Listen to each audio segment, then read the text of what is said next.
J'ai décidé d'être heureux parce que c'est bon pour la santé. Voltaire. Cette phrase, d'une simplicité désarmante, résume une intuition que la science confirme aujourd'hui. Le bonheur agit concrètement sur notre organisme. Il régule le stress, soutient l'immunité, améliore la concentration et favorise la longévité. Autrement dit, le bonheur est aussi une affaire de santé. Pourtant, dans nos sociétés modernes, il demeure souvent perçu comme un idéal lointain, une récompense à atteindre une fois la performance assurée, les objectifs remplis, la vie stabilisée. Et si, au contraire, le bonheur était le point de départ, le socle d'une énergie plus durable, d'une meilleure clarté mentale, d'une performance plus humaine? Dans cet épisode, nous explorons comment la psychologie positive peut nourrir la performance sans mener à l'épuisement. Comment réconcilier ambition et épanouissement, exigence et plaisir. Et comment redonner à la joie sa place légitime, non comme une injonction, mais comme une pratique quotidienne au service de la santé globale. Pour en parler, nous avons le privilège d'accueillir Florence Servan-Schreiber, qui nous invite à repenser le bonheur non comme une destination, mais comme une pratique quotidienne, un art de vivre.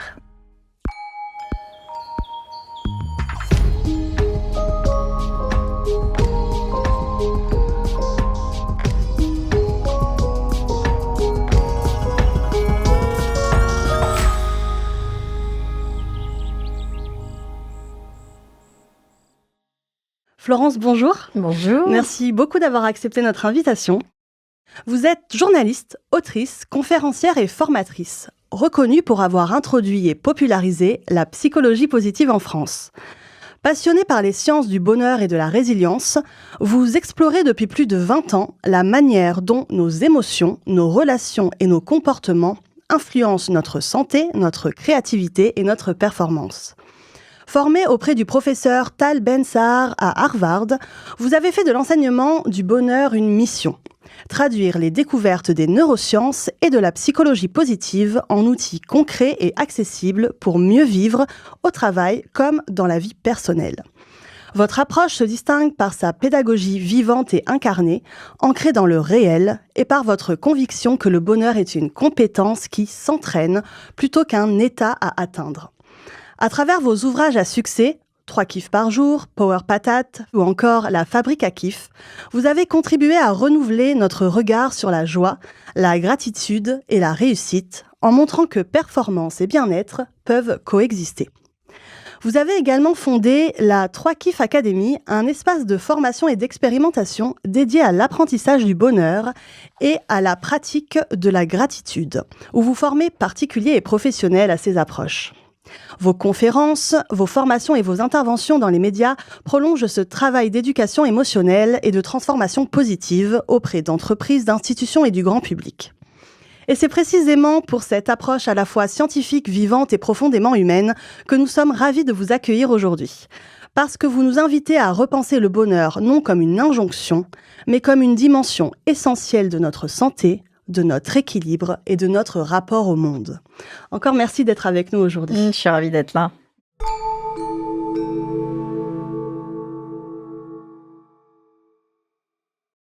Bienvenue Florence. Alors on va commencer direct dans le vif du sujet. Comment définiriez-vous la performance ? La performance, c'est de faire semblant de maîtriser quelque chose jusqu'à ce que ça marche. On l'avait pas eu celle-là encore. Super. Et oui, parce que pour faire quelque chose qui réussisse, imaginez un musicien va faire un concert, il va faire le meilleur concert de sa vie. Ça veut donc dire que jusqu'à présent, il n'a pas fait de concert aussi bien. Donc, il doit faire comme si c'était son meilleur concert pour arriver à cette sensation-là.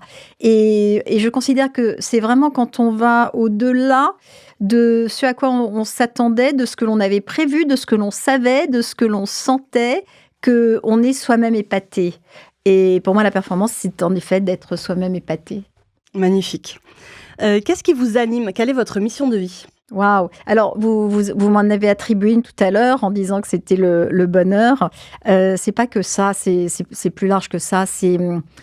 Je suis quelqu'un qui a un esprit extrêmement pratique. Je vois cette cervelle tout en couleur. La mienne est à peu près fabriquée comme ça. Et donc, si je découvre quelque chose de pratique, en fait, c'est un peu Josie les bons tuyaux. Je vais avoir envie de vous le raconter. Voilà. C'est, tiens, t'as déjà goûté?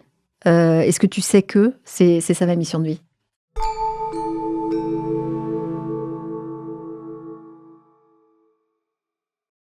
Alors Florence, vous êtes l'une des pionnières de la psychologie positive en France.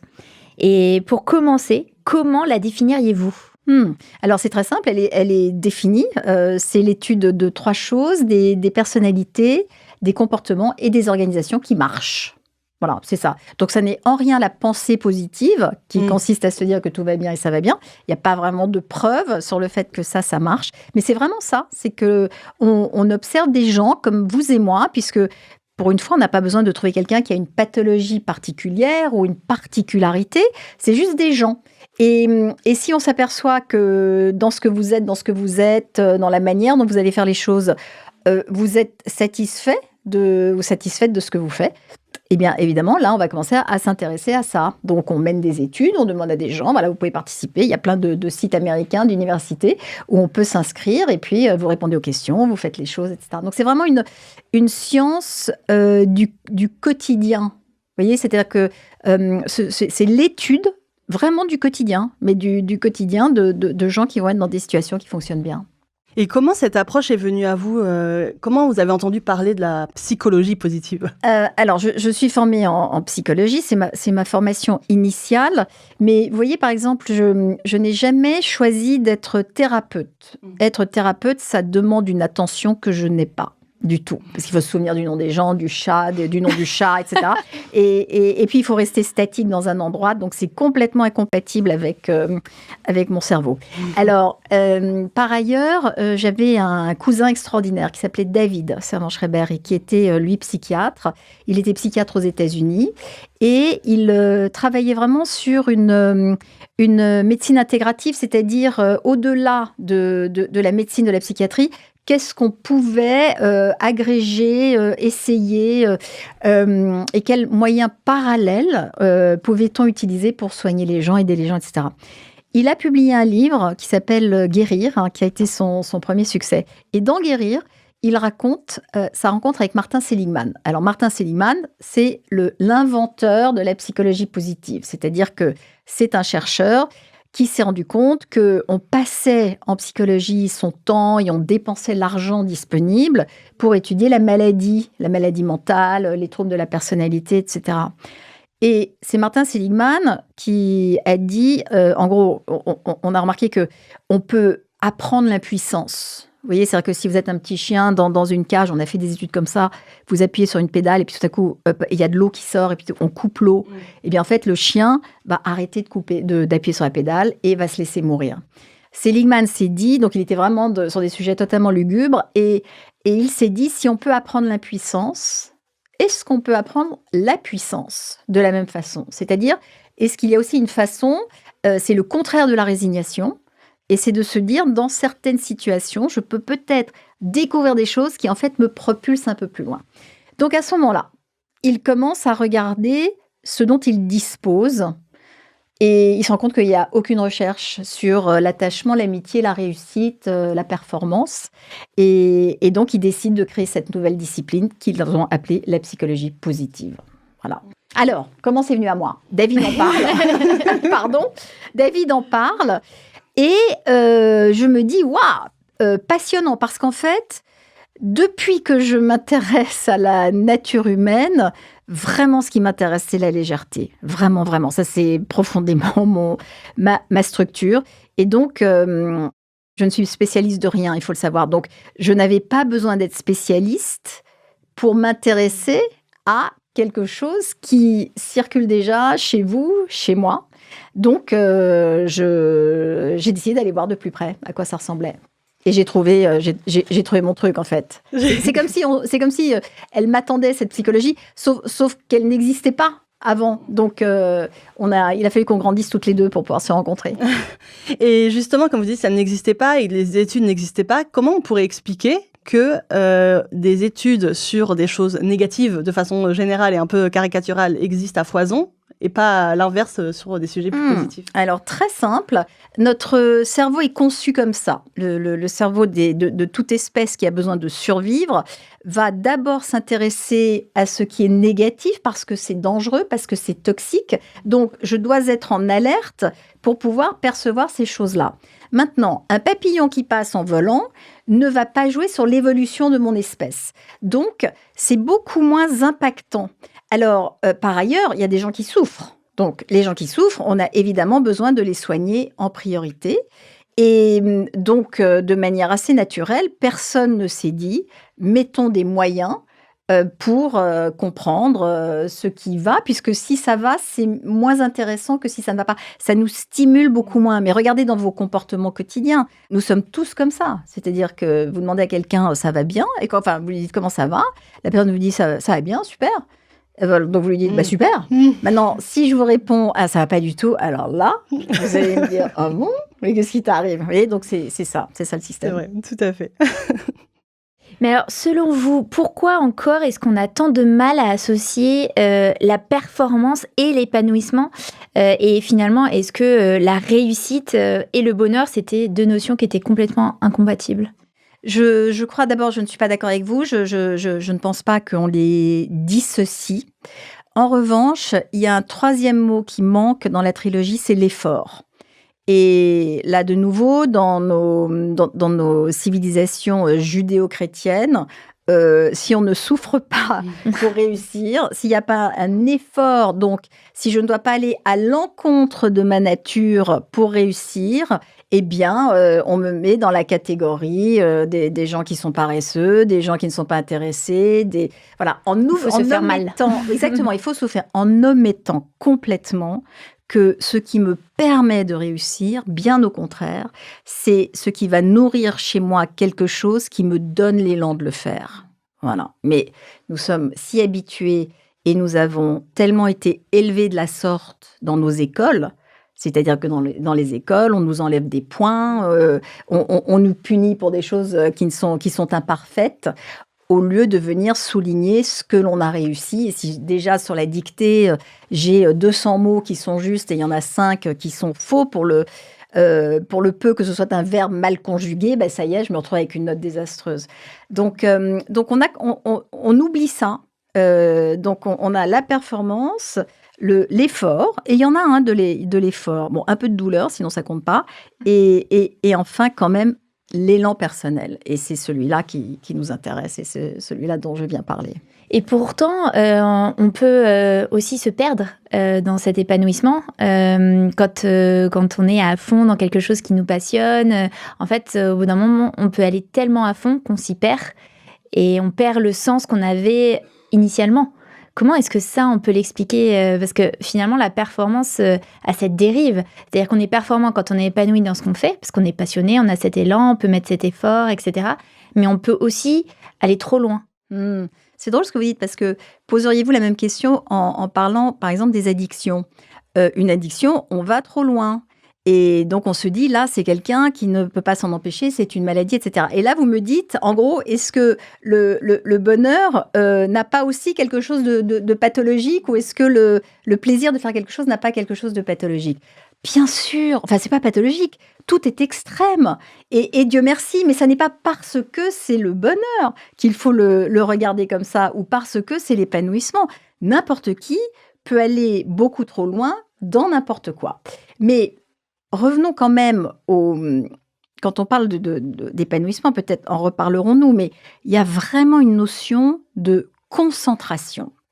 Et en fait, les moments où nous sommes le plus heureux sont des moments où nous sommes totalement concentrés sur ce que nous faisons.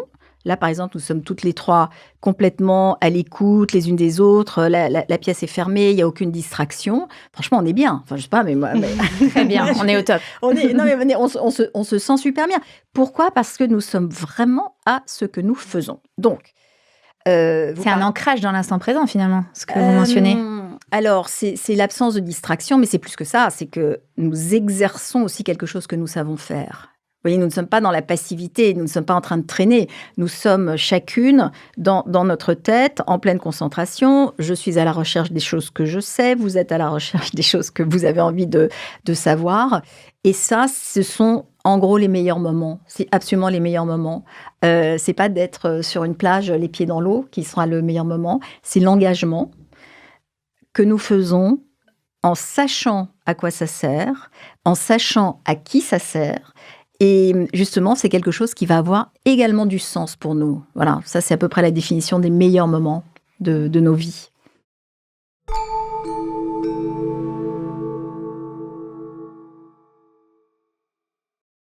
Et justement, vous parliez tout à l'heure de nombreuses études qui existaient pour la psychologie positive. Est-ce qu'il y a des études qui pourraient être intéressantes, que vous pourriez partager avec nous, qui mettent en avant cette recherche en psychologie positive et nos comportements au travail ?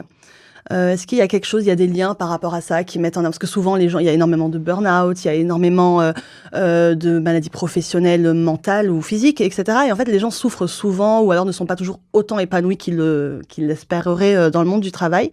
Est-ce qu'il y a des études qui mettent en lumière quelque chose à ce sujet ?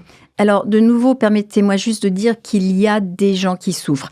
Et de ne pas dire que tout le monde souffre. Vous voyez, c'est toujours cette tendance que nous avons à prendre.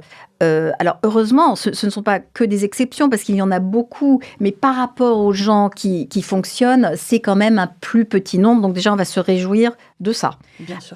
Donc, ça veut dire que les gens qui sont en souffrance, il y a des parts d'eux-mêmes qui ne sont pas exprimées ou exprimables. Donc, ce sont des gens auxquels qui vont faire des choses qui n'ont pas d'utilité. Alors, je ne vais pas dire des gens je veux dire que plutôt les actions qui nous mènent vers justement ce désespoir, c'est comme les petits chiens hein, avec l'eau où on arrête d'essayer, surtout on ne peut plus essayer. Je ne sais pas à quoi sert ce que je fais. On me dit des choses contradictoires qui font qu'un coup c'est blanc, un coup c'est vert. On ne me dit jamais ou très peu que ce que je fais est bien, donc je n'ai pas de feedback et les humains ont besoin de feedback pour pouvoir avancer. Après, nous avons également des vies personnelles qui viennent s'ancrer là-dessus. Ça, c'est vraiment un discours que je tiens parce que je travaille avec des entreprises. C'est mon nouveau sujet. N'oubliez pas que les gens ont des vies. Et ces vies sont complexes. Et on voit ce que sont la vie des femmes, les femmes actives, mais n'importe qui. Maintenant qu'on entend enfin l'importance de la santé mentale, n'oubliez pas que vous avez en face de vous quelqu'un qui a d'autres contraintes, d'autres difficultés. Et donc, parfois, faire le lien avec tout ça, il y a des moments où on a besoin d'un peu plus de soutien. Or, si l'organisation ne change pas du tout, je ne fais qu'être frappée par la pression. Et il y a un moment où je ne peux plus. Oui, mais c'est biaisé avec les réseaux sociaux où on a l'impression que les autres vivent une plus belle vie que la nôtre, qu'elle est plus vibrante, qu'elle est plus facile, qu'elle est plus belle. C'est quand même pas hyper évident et je pense à nos jeunes, à nos adolescents, quoi. Comment ils arrivent à avoir des repères alors qu'ils voient sur les réseaux sociaux des gens qui semblent beaucoup mieux qu'eux ?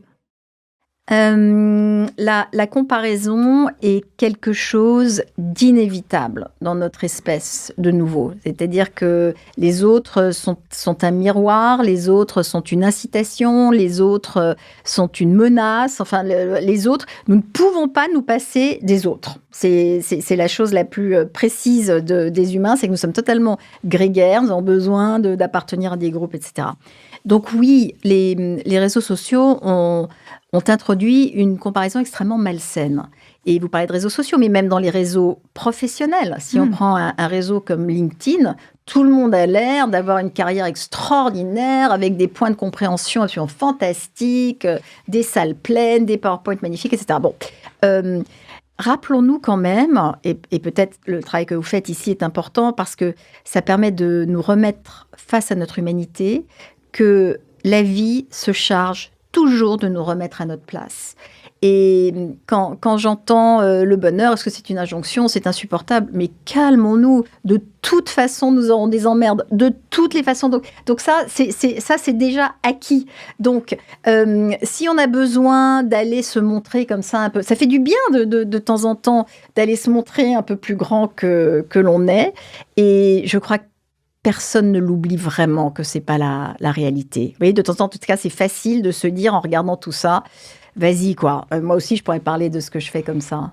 Mais ça demande une limite personnelle. En tant qu'ado, je sais pas. Je me pose la question. Alors, il y a une tendance sur TikTok cette semaine qui est en gros où donc les TikTokers se disent je me fous d'eux. Ah oui. Voilà, vous avez vu ça? Oui. Donc, je me fous du maquillage, je me fous. Je dis ça parce que c'est comme ça qu'ils le disent, hein, c'est pas mon vocabulaire nécessairement. Voilà, je me fous de la comparaison, je me fous des injonctions, ils prennent des choses extrêmement précises, etc. Donc, on y arrive un peu. Vous voyez, il y a c'est en train de se fissurer de ce côté-là. C'est vrai. Est-ce que vous pensez qu'on est tous équipés de la même manière, on est tous égaux face au bonheur? Alors, nous ne le sommes pas. Nous ne le sommes pas. La première raison, c'est il y a un aspect physiologique dans la possibilité d'éprouver le bonheur qui est conditionné par la sécrétion de neurotransmetteurs que sont la dopamine, la sérotonine, tout ce qui est en in, en fait. Et plus notre gène, il y a un gène qui est responsable de ça, qui s'appelle le 5-HTT, plus il est long, plus il va sécréter de ces neurotransmetteurs. Donc, à ce moment-là, comme c'est ça qui rend la vie plaisante, vivante, etc., lorsque nous en sécrétons, c'est cool. Si le 5-HTT est plus court, on en sécrète moins. Donc, vous voyez déjà, nous n'avons pas, aucune de nous trois n'a le même standard de ce que c'est d'éprouver du bonheur. Ça, c'est la première chose. La deuxième chose, c'est qu'il y a des circonstances extérieures. Alors, les circonstances extérieures, on leur attribue tout. Le soleil, l'argent, le petit copain, les vacances, qu'est-ce qu'on a d'autre? Enfin, absolument tout. Même la santé, d'ailleurs. On met ça dans les circonstances extérieures. En fait, elles comptent pour 10% de notre bonheur. C'est-à-dire que ça n'est ni le soleil, parce qu'imaginez, si ça n'était que si le soleil était responsable de notre bonheur, vous voyez un peu le délire. Donc, en revanche, ce qui se produit, ce qui va influer sur notre bien-être, c'est la variation entre le mauvais temps et le soleil. Vous voyez, c'est ça, c'est parce que ça a changé. C'est l'alternance. Et c'est l'alternance. Et c'est aussi parce qu'il fait mauvais que nous accordons de la valeur au soleil. Vous voyez, donc, mais c'est pas le soleil en tant que tel qui va nous rendre heureux. C'est pas l'argent en tant que tel qui va nous rendre heureux. Et pourquoi? Parce que nous nous habituons à tout. Donc, il fait beau, voilà, ce matin, non, il devait faire beau d'ailleurs aujourd'hui, puis il n'a pas fait beau, bref. Il fait beau, admettons, donc vous réveillez, c'est super. Mais la journée continue, ça n'a plus autant d'importance parce qu'on est en train de s'habituer, y compris les jours de pluie d'ailleurs, il se passe la même chose. Donc, en ça, on peut comprendre que la circonstance extérieure va avoir son importance au moment de la nouveauté ou du moment où ça se présente, y compris les augmentations, par exemple. Quand quelqu'un est augmenté, quand son salaire est augmenté, il y a une petite vibration. C'est comme si sur l'échelle de Richter, hop, il y a comme ça un petit point qui monte. Et puis très rapidement, on normalise tout ça. Et on se remet à convoiter quelque chose de plus important en se disant que ça ira. Tout le monde parle en ce moment de l'addiction à la dopamine, vous voyez, ou sur les réseaux, quand je scrolle, en fait, mon pouce provoque une décharge de dopamine. Donc, en effet, nous sommes de plus en plus demandeurs de cette dopamine qui ne nous fait plus aucun effet, puisque nous le faisons de plus en plus. Voilà, alors, je reviens. Ça sont les circonstances extérieures, les 10%, et donc il nous reste 40%. Et les 40% vont dépendre de deux choses, de l'interprétation que nous faisons de ce qui nous arrive et des comportements que nous choisissons d'adopter. Et en gros, il n'y a que ça que nous pilotons, puisque les circonstances extérieures, par définition, nous en sommes les récipiendaires, mais on ne les a pas décidés. Je ne peux pas choisir la météo. En revanche, je peux choisir comment je regarde cette météo ce jour-là. Voilà, c'est ça. Donc c'est très inégal, vous voyez, puisque personne n'a le même fonctionnement, exactement. Absolument.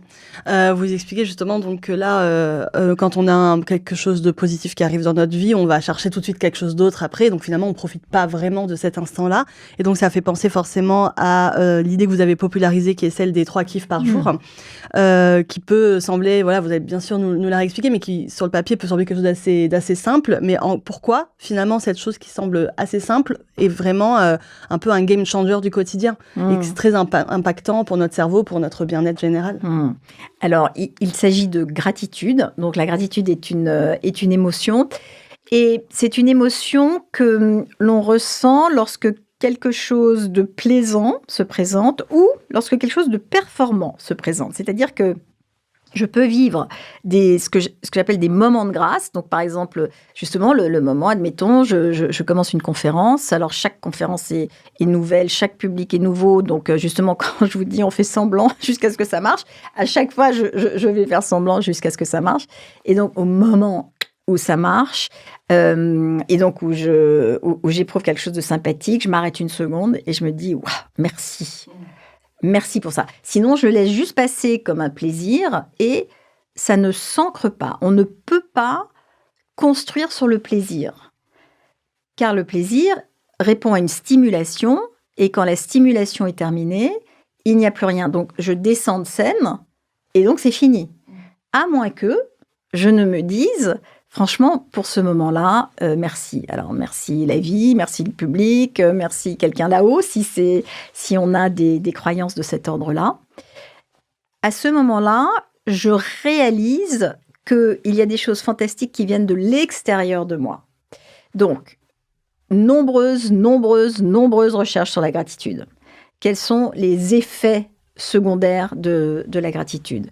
Donc, alors évidemment, il y a une satisfaction globale plus importante. C'est-à-dire que cet exercice des 3 kiffs, en fait, tout ça vient de ce qu'on appelle des interventions. C'est-à-dire, on prend un public comme vous et moi, auquel on va demander de faire un certain nombre de choses. On mesure votre bonheur avant, donc votre niveau de satisfaction globale.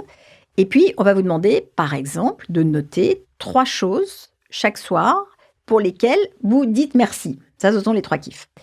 Et on vient vous revoir 3 semaines après et on remesure votre bonheur. Mais pour savoir si ça a marché, il faut également qu'on prenne des gens qui ne le font pas. On mesure avant et après. Il faut également qu'on prenne des gens auxquels on donne d'autres instructions. Donc, par exemple, notez chaque soir une raison pour laquelle vous vous sentez supérieur aux autres. Voilà. Et ensuite, il y a un 4e groupe auquel on dit notez chaque soir quelque chose de désastreux qui s'est passé dans la journée. Et on regarde donc à la fin des 3 semaines. Et c'est là où on se rend compte que le seul groupe dont la satisfaction globale a augmenté, c'est celle qui a fait les kiffs. Donc on se dit, tiens, la gratitude, c'est intéressant. Et pour aller encore plus loin, parce que c'est vraiment donc ça, c'est déjà, ok, déjà, je me sens mieux parce que je me sens chanceuse, en fait. Et... je ne sais pas si je peux partager mes petits trucs Bien sûr, de temps en temps. Mais donc, j'habite à Paris. Quand on arrive sur le quai du métro et que le métro arrive en même temps que nous, occasion parfaite de dire merci. J'en ai trouvé une autre que j'aime beaucoup. C'est les vrais jumeaux et les vraies jumelles. D'ailleurs, il y a beaucoup plus de vraies jumelles qui se baladent dans la rue ensemble. À chaque fois que je vois une paire de vraies jumelles, je me dis « Ah, merci !» Parce que c'est mon jeu. Il y en a des tonnes. Donc, on peut comme ça... Quand je vous dis ça, c'est dans les 40%. C'est quelque chose que je choisis de faire. C'est un comportement que je choisis d'adopter. Donc, on peut jouer tout seul. On peut évidemment attendre qu'il nous arrive des choses, mais on peut aussi se muscler. Parce qu'en fait, ça muscle, ça ouvre de nouveaux circuits neuronaux dans le cerveau. Puisque, je vous le rappelle, on ne cherche que le négatif. Enfin, le négatif fait plus de bruit. Et juste pour finir sur l'impact de la gratitude, ce qu'il y a de plus étonnant, c'est que être en mesure d'en éprouver et de l'exprimer accroît notre longévité.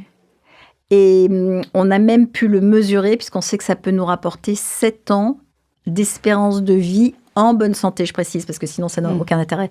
Mais voilà, donc c'est ça joue la gratitude, parce qu'évidemment, il faut comprendre après comment ça se fait. Et au moment où nous éprouvons de la gratitude et de l'amour, d'ailleurs ce sont les deux émotions qui vont marcher comme ça, on tonifie le nerf vague, qui est un nerf qui va traverser absolument tous les organes et qui pilote notre système immunitaire. Donc, c'est à peu près la seule façon volontaire de tonifier ce nerf vague, d'éprouver de la gratitude. Donc, en fait, on rigole pas du tout avec ça. C'est très sérieux. C'est très sérieux. J'ai une petite question, un peu en dehors du sujet, mais enfin, on fait un petit pas de côté, mais c'est un peu cette secret sauce. Vous l'aviez quand vous étiez plus jeune, avant de faire toutes ces études, etc. C'est parce que vous avez parlé avec une telle vibration, il y a un tel élan chez vous pour en parler. Je me dis, mais c'est presque inné, non? Vous voulez savoir la vérité? Oui. Non, j'ai tout appris. Et pourquoi est-ce que j'en parle peut-être avec autant de candeur ou de conviction? Je suis parisienne, 3e génération. Donc, imaginez comment mon cerveau et mon regard sur le monde a été forgé. Tout chez moi est naturellement critique, inquiétude, anxiété, puisque par définition, le monde... Voilà. Ne venez pas habiter à Paris. Alors, c'est pas que Paris, mais en gros, il est complètement, même dans notre culture, stylé d'être contre. C'est vrai.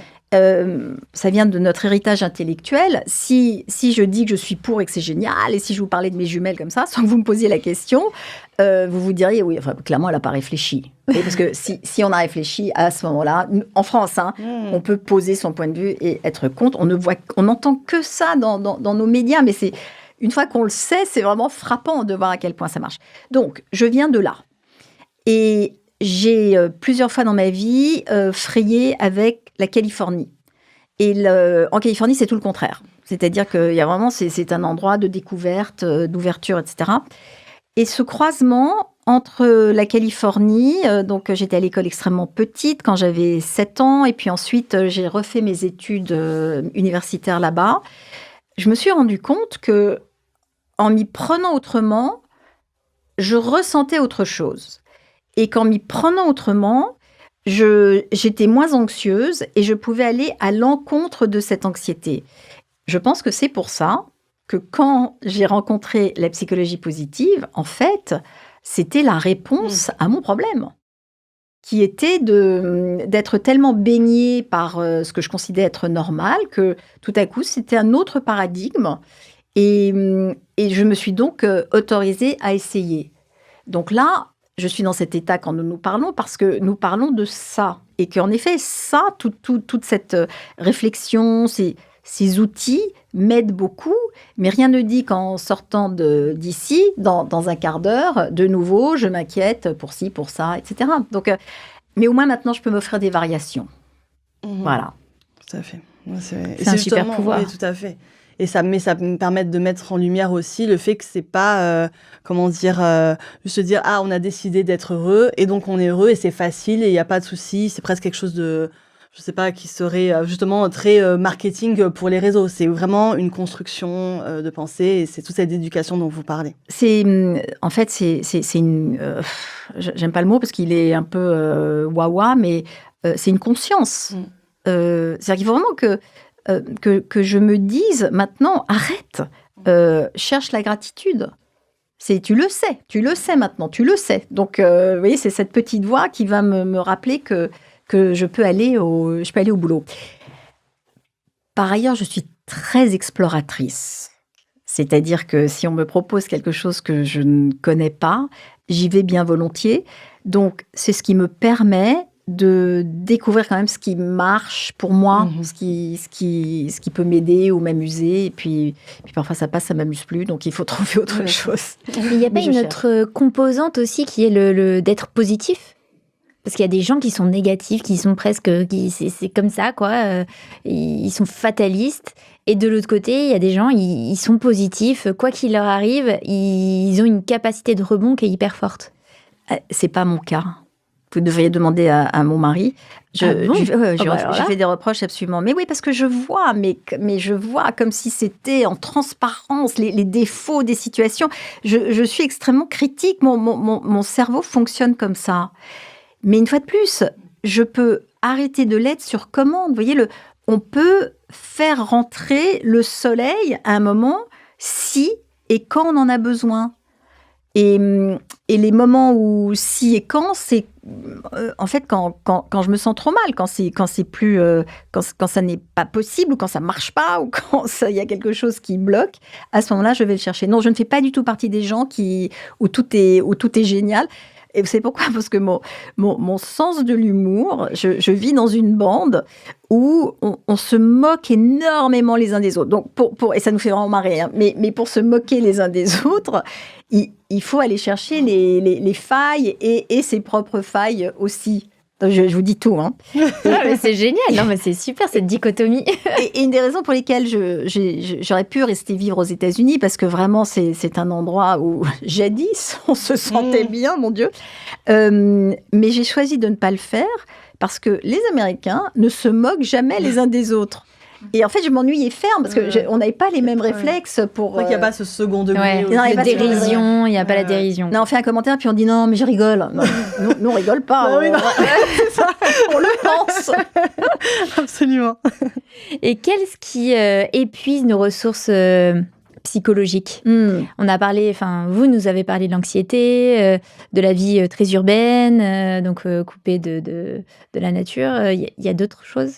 Oui, bien sûr. Je ne vous ai pas parlé de la nature, c'est vous qui, c'est moi qui fais. Moi, je suis un rat des villes et je me persuade que j'en ai pas besoin. Mais je remarque quand même que ça me fait du bien. Ce qui épuise nos ressources, mais vraiment littéralement, c'est de faire des choses pour lesquelles nous ne sommes absolument pas conçus.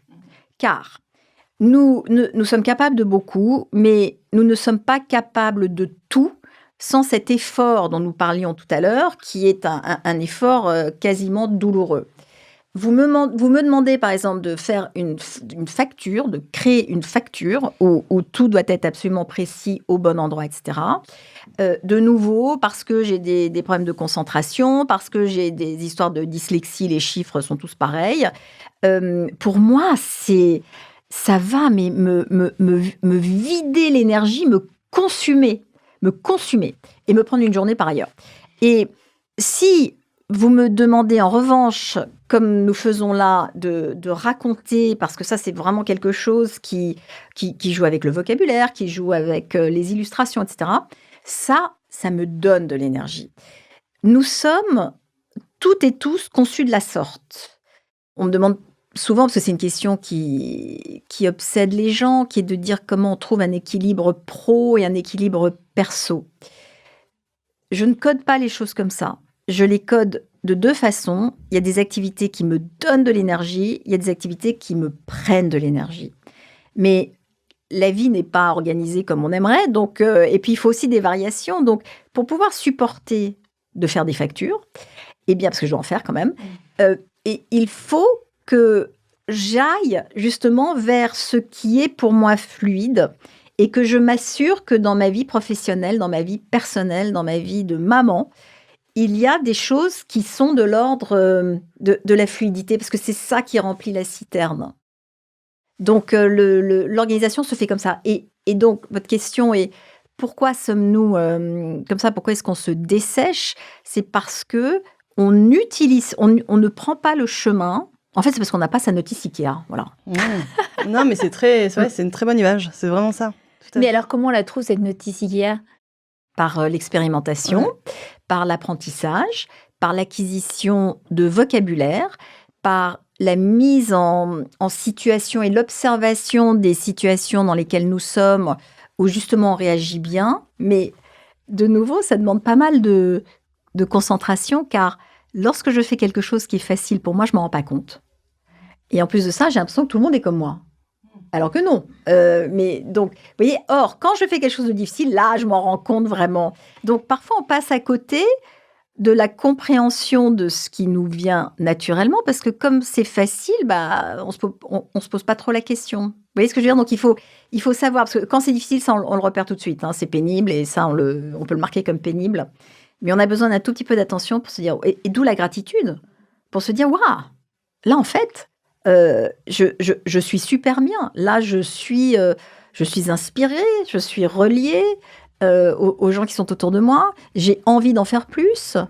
Donc, ça, c'est dans la liste des choses qui me procurent cette énergie. Et ce qui est très intéressant, je parle tout le temps, excusez-moi. Ah bah, vous êtes là pour ça. Je fais des phrases très longues. Lorsque nous trouvons ce que sont ces occupations, il faut littéralement prendre son agenda et regarder à quel moment on les fait. Parce que, autre phénomène, si je suis soudain sous pression, si il y a quelque chose, je dois faire ma facture, je ne l'ai toujours pas terminée, je vais appeler la copine que je devais voir ce soir-là en disant je suis désolée, je ne peux pas, je n'ai pas fini ma facture, je suis charrette, on ne se voit pas. Erreur stratégique, car en allant la voir, je vais créer avec elle cet instant qui s'appelle l'instant de flux, qui est l'instant où on est relié, on est centré, on sait pas on se recharge. On se recharge. Et donc, comment est-ce que je peux espérer finir ma facture si je ne fais que perdre mon énergie? Il faut aller se remplir d'autre chose. Et donc, naturellement, nous enlevons de nos emplois du temps ce qui est le plus facile. C'est le cours de yoga auquel vous n'allez pas. C'est toutes ces choses-là où on se dit non, c'est plus important. C'est pas plus important. Donc, mais parce que c'est moins naturel, parce que le méchant et le difficile fait tellement plus de bruit dans notre tête, c'est vers ça qu'on va aller. Donc ça aussi, c'est quelque chose qui s'apprend. Absolument. Alors, c'est quelque chose qui s'apprend, mais je vais vous partager quand même ce que je fais aussi dans la vie par ailleurs. C'est-à-dire que j'accompagne des dirigeants et des sportifs olympiques. Et c'est très difficile de les accompagner pour qu'ils puissent prendre des temps où ils vont se recharger. Je pense spécifiquement aux entrepreneurs et encore plus aux entrepreneuses. Parce que le seul temps qu'elles vont... sur lequel elles vont rogner, c'est leur temps qui vont leur permettre de se recharger. Alors, encore plus quand on parle de maman entrepreneur. Et c'est vrai qu'on a beau leur expliquer comment ça fonctionne, etc. Et cette charge-recharge, qui est quand même assez simple à comprendre, à visualiser, finalement, dans les faits, les gens n'ont pas cette rigueur, n'ont pas jusqu'à arriver à l'épuisement. Et alors là, ils sont obligés. Là, il y a un moment donné, ils tombent par terre, ils peuvent plus se relever, ils comprennent, ok, là, c'est mon corps qui me parle. Vraiment, enfin, c'est quoi la clé? Autre phénomène, on a beau savoir les choses, on ne les fait pas. Voilà, sinon, aucun médecin ne fumerait. Oui, très bon exemple. Donc, vous voyez, vous expliquez ça notamment à ces femmes et elles ne le font pas. Donc, si jamais vous êtes dans un rôle d'accompagnement avec elles, vous faites avec elles vraiment un planning où vous leur demandez de vous rendre des comptes. Vous voyez, de vous dire, là, alors, est-ce que c'est un cours de yoga? Est-ce que c'est un cours de chant? Est-ce que c'est de boire un verre avec des copines? Est-ce que c'est de donner les enfants aux grands-parents? C'est quoi? Et vraiment de faire en sorte qu'elles s'y tiennent pour qu'elles en aient fait l'expérience. Tant que c'est intellectuel, on ne change pas. La seule façon qu'un changement intervienne, c'est de l'expérimenter. Et parfois, on a besoin qu'on nous tienne par la main pour expérimenter quelque chose. Et c'est pour ça que notamment les coachs existent, c'est pour ça que les médecins existent, c'est pour ça que les kinés existent, parce qu'on pourrait aussi agiter le bras tout seul, mais non, il faut quelqu'un qui nous rende... ça fait très, je trouve que le mot en anglais, c'est accountable, c'est-à-dire redevable. Et si je suis redevable envers quelqu'un de devoir me reposer, je vais le faire. Si je ne suis pas redevable, je ne vais pas le faire. C'est comme ranger les affaires de ski. Tant que je n'ai pas dit je vais ranger les affaires de ski, que c'est dans ma tête, je ne vais pas ranger les affaires de ski. Voilà, ça, je l'ai dit, on me surveille. J'ai compris le fonctionnement de mon mari, ça y est. Merci Florence. Justement, donc on parlait de cette construction en conscience, de la nécessité d'aller vers de la gratitude, etc. Est-ce que, parce qu'il y a eu un petit événement là, il y a 5 ans en arrière, est-ce que vous avez vu un avant-après Covid-19 dans vos interventions? Est-ce que les gens ont plus de difficultés justement à accéder à ce bonheur? Les gens, pas forcément, voilà, pas de manière générale, mais en tout cas, vous êtes tombé sur certaines personnes spécifiques qui auraient peut-être plus de difficultés, pour qui ce chemin-là de conscience est plus difficile à atteindre. Ce Covid a tout chamboulé. Donc, ça n'est pas que la capacité. Enfin, je peux pas vous dire proportionnellement, c'est comme ci, c'est comme ça. Le fait est que tout le monde est passé dans une machine à laver. Pour moi, rien n'est pareil. Rien n'est pareil. Mais je peux pas le quantifier sur le bonheur, de dire c'est comme ci, c'est comme ça, on travaille pas de la même façon. Mon métier a complètement changé, bien évidemment. Mais nous restons qui nous sommes. C'est-à-dire, alors, et puis pardon, le Covid, ok, bientôt ça va être presque sympa. Par rapport à ce qui nous attend, et en tout cas par rapport à ce qu'on entend, à tout ce qui se fissure autour de nous. Eh bien, ça va presque être un bon souvenir. Justement, il faut avoir toutes ces machines à outils. Non, peut-être qu'on va regretter cette période bénie. Ouais. Jusqu'où on en est.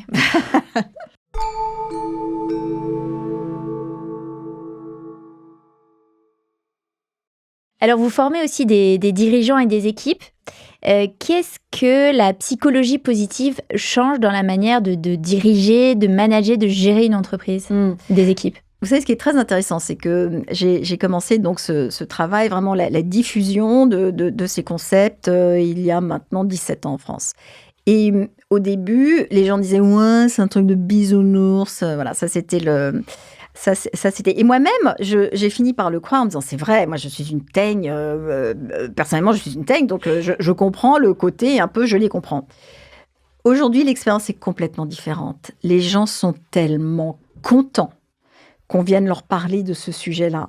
Ça les change tellement par rapport à l'atmosphère qu'ils vivent par ailleurs. Ça leur donne des clés, ils en ont bien conscience, aussi bien pour leur vie personnelle que pour leur vie professionnelle.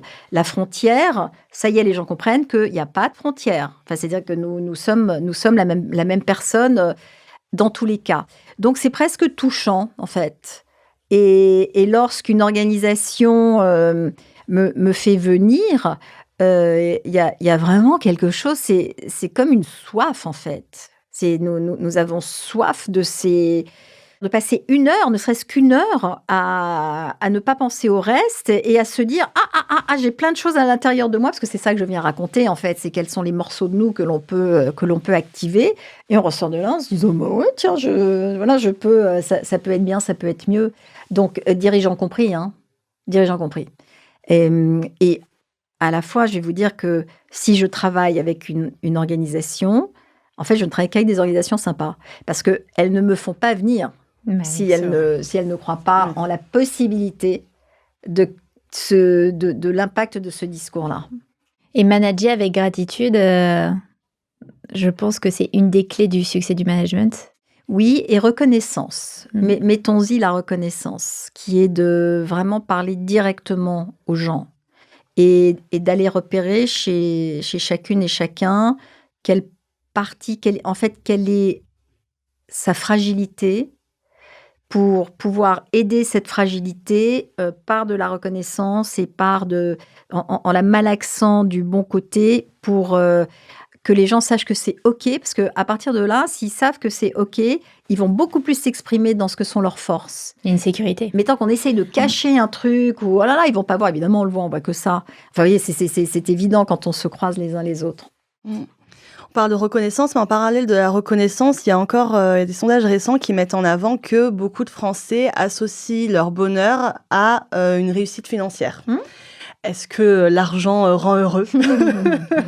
Alors non, c'est-à-dire il y participe quand même. Alors tous les chiffres, la corrélation entre l'augmentation de revenus ou de moyens ou de PIB dans un pays et celui du bonheur des populations concernées n'est pas du tout parallèle. C'est-à-dire qu'on peut augmenter comme ça les ressources et avec les dettes qui nous pendent au nez, on va dire que ça redescend, mais bon. Et en revanche, le bonheur, lui, ne va pas monter de la même façon. Et à titre individuel, l'argent peut provoquer des chocs positifs. Justement, quand on a un peu plus et que tout à coup on a la sensation que ça va nous aider, mais parce qu'on va s'habituer à tout, ça va pas marcher très longtemps. L'argent peut aussi provoquer des chocs négatifs. Vous savez que toutes les personnes qui gagnent des sommes astronomiques sont surveillées comme le lait sur le feu parce que toute leur valeur explose. Donc on a dit à ses enfants que c'est le travail que le travail était important, que c'était une vraie valeur. Puis tout à coup, il y a un truc qui tombe du ciel. Vous avez des gens qui ne disent pas à leurs enfants qu'ils ont gagné au loto, par exemple, parce qu'ils savent plus quoi leur dire, en fait. Ça a complètement explosé leur système et leur structure de vie. Mais ça, c'est le cas extrême. Mais c'est un cas qui nous fait fantasmer. Avouons-le, tout le monde a envie de cette somme indécente d'argent, de la douche d'argent. Mais au-delà de l'argent, est-ce que c'est pas plutôt notre façon à utiliser cet argent qui fait qu'on est heureux ou pas ? C'est très juste. C'est-à-dire que je peux... en gros, l'acquisition de biens n'a jamais rendu quelqu'un heureux. Et j'aime bien avouer qu'il y a une exception. Vous les connaissez ? Vous avez regardé votre doigt quand même. Non, les chaussures. Ah, les chaussures. J'ai cru que c'était la bague. Mais oui, peut-être pour vous, c'est la bague. Les chaussures, c'est assez répandu. Et encore depuis le Covid, voilà un truc qui a changé, on ne met plus que des baskets. Ah oui, c'est vrai. Mais donc, ce sont les baskets qui sont... Mais bon, c'est une blague, mais en gros, si on se sert de notre argent pour vivre des expériences, partager des expériences avec des gens... offrir cet argent à d'autres gens, c'est-à-dire que là aussi, il y a un effet sur nous qui est très différent si je garde mes 20 € ou si je vais distribuer mes 20 € à quelqu'un d'autre. Alors là, il y a des études dans tous les sens qui ont été faites sur les campus avec des étudiants auprès de gens sans abri, etc. Donc, on peut se servir de l'argent pour améliorer la situation de quelqu'un d'autre, on peut se servir de notre argent pour créer des situations avec d'autres gens ou pour s'offrir des souvenirs. Voilà, ça, c'est de l'argent bien dépensé. Tout à fait. On a l'image de Picsou qui compte son argent et qui finalement n'est pas heureux, donc ça montre bien... C'est ça. Et tout ce qui est Picsou est la vérité. C'est ça.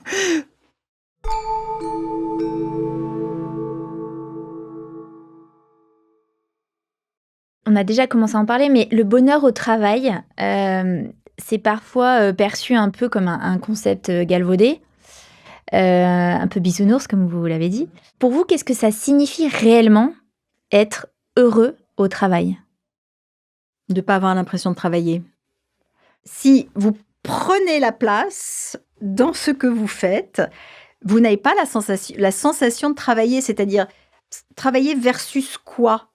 Dès lors que je suis Florence, que je sois en train de travailler ou que je sois en train de faire la cuisine, je suis la même Florence. Donc, c'est en ça que je vous dis que je n'ai pas la sensation de travailler parce que je suis dans l'expression de qui je fais. Ce que je fais m'intéresse. Ce que je fais est utile, comme je vous le disais tout à l'heure, donc a du sens pour quelqu'un ou pour quelque chose.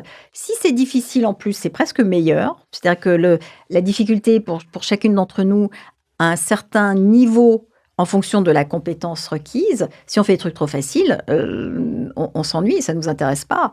Si on fait des choses trop difficiles, on panique. Mais juste au bon endroit, il y a cette difficulté qui fait de nouveau que je suis absorbée. Alors, la raison pour laquelle ces moments d'absorption dont nous en vivons énormément en travaillant, ont autant d'effets bénéfiques sur nous, c'est parce que pendant ce temps-là, on ne se parle plus. Il y a une petite voix, là, moi je vous parle, mais vous parlez aussi en même temps. Voilà. Et vous vous dites, bon, j'ai mis un pull, maintenant je crève de chaud, mais bon, voilà.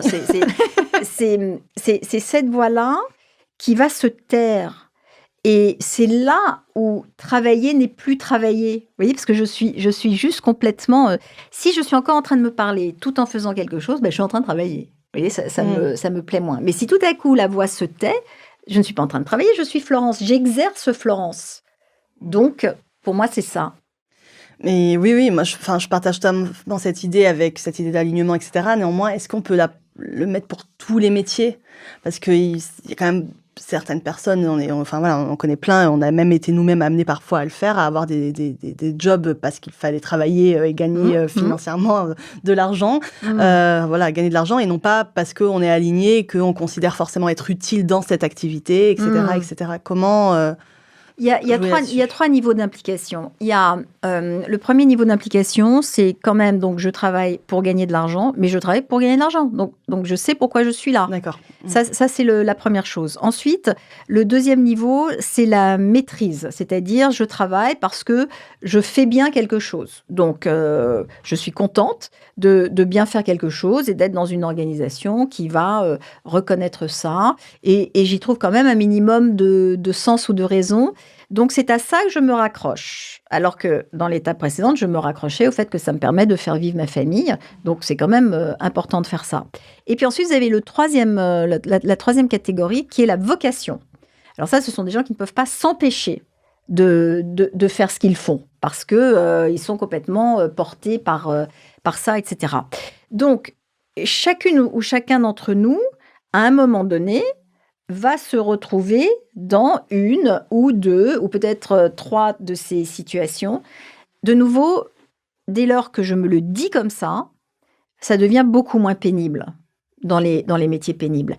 Et puis autre chose dont je suis persuadée, dont j'ai fait l'expérience toute ma vie, c'est que ce qui va me convenir à un moment ne va plus me convenir à un autre moment. Et oui, ça c'est pas évident quand même, hein, parce que nous sommes constamment dans une dynamique et tout autour de nous est aussi constamment dans une dynamique.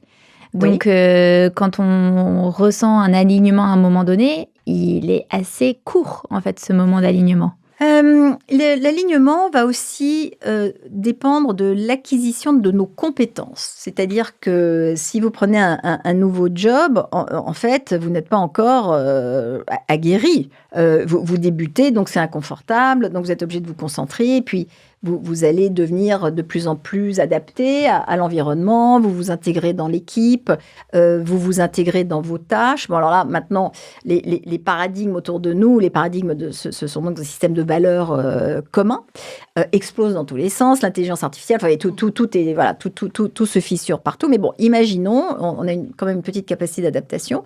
Donc, ça va, puis vous devenez très, très, très compétente dans votre domaine. Vous faites votre podcast depuis plusieurs mois, vous avez senti ça. Au début, vous savez pas très bien, vous tâtonnez, vous êtes hyper concentré, etc. Et puis, vous allez arriver à un moment où vraiment, là, vous êtes au top de votre game. C'est-à-dire que vous savez comment ça se passe, vous savez comment on relance, etc. Et puis, parce que vous savez, c'est moins stimulant. Et puis, tout à coup, il y a le dernier cas où c'est plus stimulant du tout. Et puis peut-être l'univers a changé, puis peut-être vous avez changé de boss, et puis peut-être... et alors à ce moment-là, ça n'est plus du tout le même plaisir, et donc vous êtes obligé de recommencer en bas. Donc c'est un cycle perpétuel. Et ce qui est l'évolution contemporaine, c'est que les jeunes entrants dans les entreprises s'en rendent compte beaucoup plus vite que leurs managers. Très, très vite même. Ils ont une tolérance à l'inconfort qui est tellement faible que tout de suite, ils vont avoir envie de changer. C'est vrai ça. C'est vrai que ça a tellement changé en très peu de temps. Mais parce que je pense que dans l'éducation, on donne plus de place à l'ennui.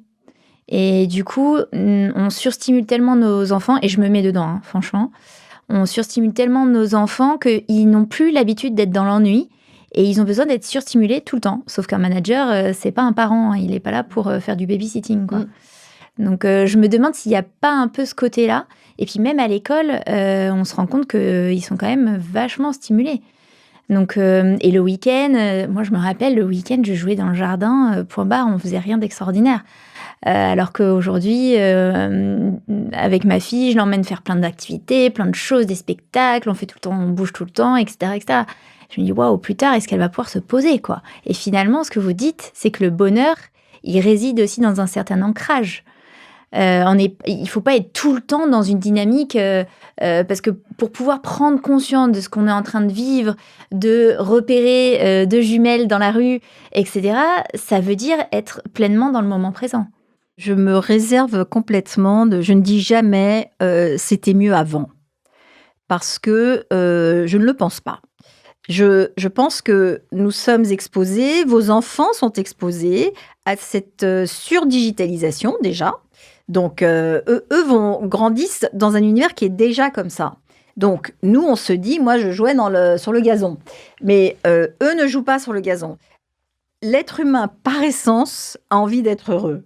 Donc, ils vont se débrouiller à leur façon, mais ce ne sera pas avec nos codes. Et évidemment, quand on est la génération d'avant, on regarde ce qui arrive en disant « Oh mon Dieu, mais comment font-ils » Mais en fait, ils vont trouver... Donc non, ce ne sont pas les mêmes mécaniques que nous, en tout cas que les gens qui les ont précédés. Mais j'ai des enfants qui ont 8 ans de différence, ils ne sont même pas dans la même réalité. Ils n'ont pas l'enfance qu'ils ont eue sur le plan technologique, sur le plan d'environnement, sur le plan des parents qui sont différents. En 8 ans, on a nous-mêmes changé. Néanmoins, c'est leur réalité et à l'intérieur, chacun de notre réalité, à moins de souffrir de dépression. Parce que ça, c'est important de le dire quand même, que la maladie mentale est quelque chose qui vraiment nous fait souffrir et qui doit être soigné. On parle ici d'épanouissement, mais n'oublions pas que, et alors là, on a aussi fait énormément de progrès sur la manière dont on peut accompagner les gens. Donc, il faut se faire soigner. C'est juste que c'est aparté pour dire, ne croyez pas en écoutant ce que nous racontons, qu'il suffit que ce soit sympa, de repérer les jumelles et tout va bien. Non, il y a aussi des moments où toutes ces plaques tectoniques qui se croisent créent aussi des tourments post-Covid, tourments énormes créés, et notamment pour les jeunes aussi. Et toutes nos émotions sont, entre guillemets, bonnes à prendre aussi, et il y a un mouvement, il faut les accueillir, voilà. Et celles-là ne changeront pas. Quelle que soit la génération, quelle que soit la technologie, les émotions humaines ne changeront pas.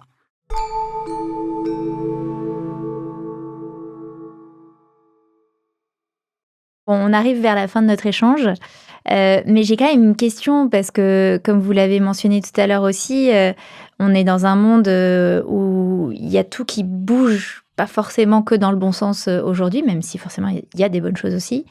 C'est assez anxiogène d'un point de vue économique et géopolitique. Est-ce que, désolée pour la question, mais certainement très maladroite, on a le droit d'être heureux, on a le droit d'accéder au bonheur, alors qu'on a l'impression qu'autour de nous, tout est chaos et tout est en train de se déliter?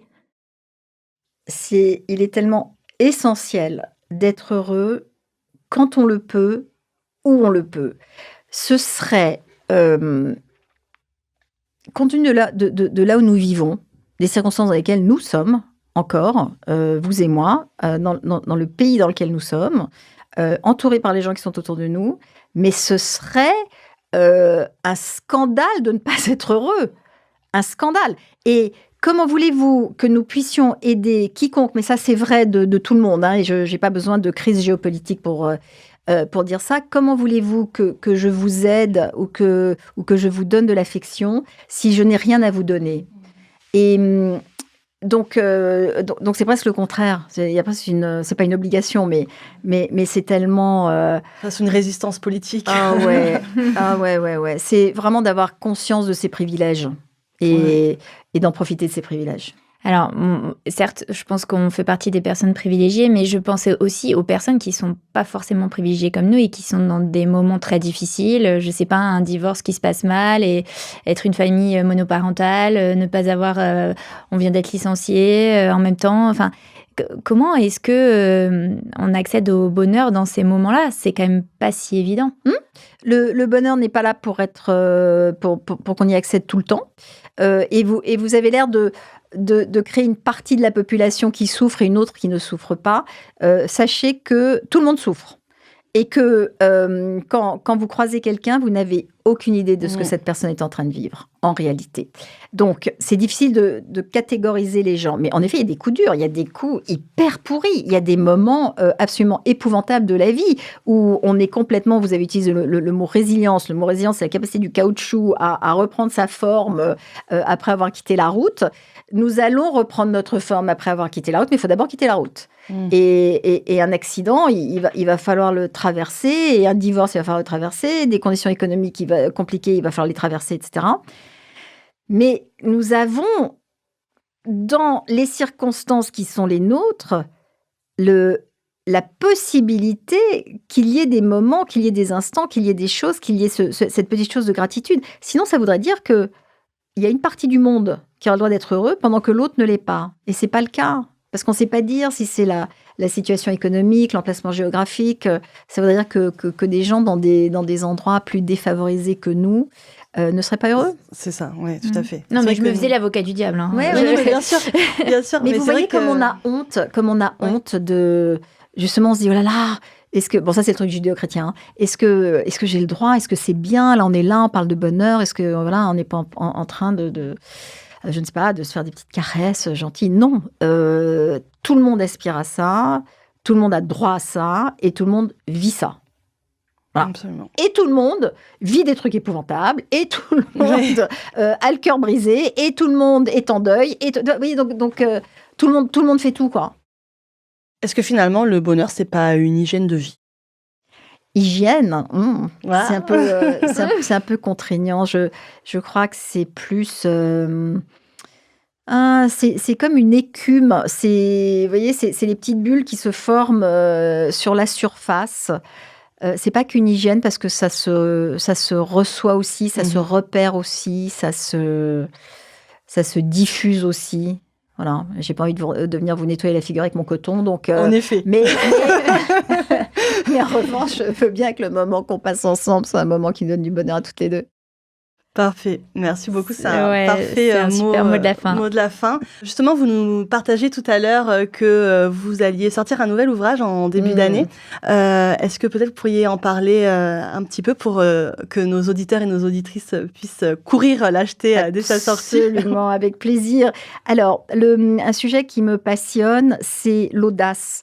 C'est-à-dire, parce que ça, voilà une source aussi de trouille. C'est pour ça, quand je vous disais, on fait semblant jusqu'à ce que ça marche. Pour moi, ça, c'est vraiment l'audace se caractérise comme ça. C'est de se mettre volontairement dans des situations qui vont me secouer.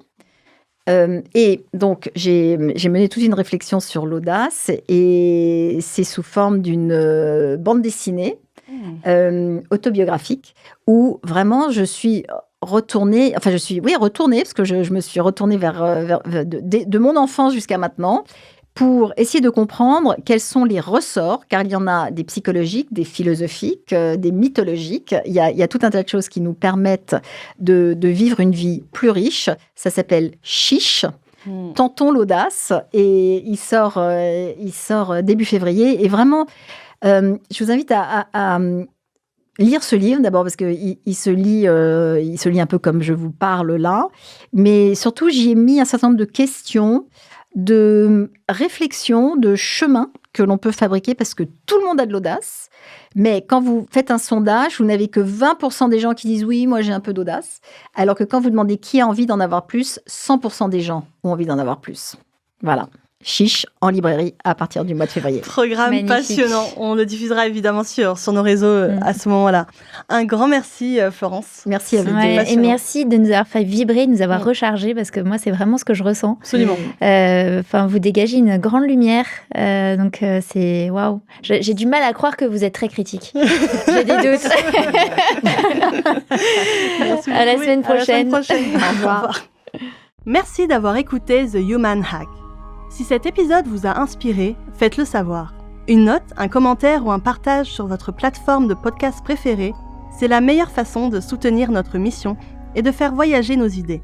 Ensemble, faisons grandir cette communauté. Pour aller plus loin, inscrivez-vous à notre newsletter sur le site thehumanhack.com. Vous y trouverez toutes les ressources mentionnées dans l'épisode, des contenus exclusifs et de quoi nourrir votre réflexion. Envie d'échanger avec nous ? Rejoignez-nous sur les réseaux sociaux, YouTube, Instagram et LinkedIn. Partagez cet épisode avec votre entourage, vos amis, vos collègues ou toute personne qui pourrait avoir besoin de ce petit hack dans sa vie. On se retrouve très bientôt pour un nouvel épisode. En attendant, prenez soin de vous et surtout, Unlock your powers.